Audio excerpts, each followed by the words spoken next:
الرحمن الرحیم. انجینیر فضل یزدان تاسو ته د زما سکول نه سلام وایي.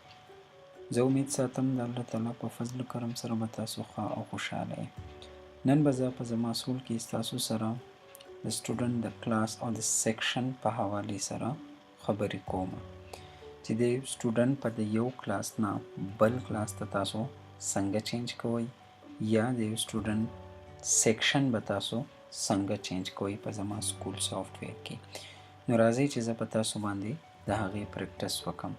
د ټولو نه اول به زه سټوډنټ ماډیول ته راشم. کم سټوډنټ چې تاسو غواړئ چې د یو کلاس نه بل کلاس ته چینج شي نو هغه به تاسو سرچ کوئ. لیټ سي زه ویم په سیکنډ کلاس کې زما سره یو ماشوم دی او دا زما نه میسټیک شوی دی. زه غواړم چې زه دی په تھرډ کلاس کې راولم. نو زه به څنګه کوم؟ سیمپل زه به په ایډیټ بټن باندې کلیک کوم. دا نارمل انفارمیشن دی. کنټینیو باندې به زه کلیک کوم. دلته کې زما سره کلاس او سیکشن دی. که زه غواړم چې زه کلاس چینج کوم نو زه به د دې ځای نه چینج کوم. لیټ سي زه ویم چې کلاس سیکنډ په ځای باندې دی په تھرډ کې زه دی اډمیټ کول غواړم. سیکشن به ورته ای وښیم او سیو بټن باندې به زه کلیک کوم.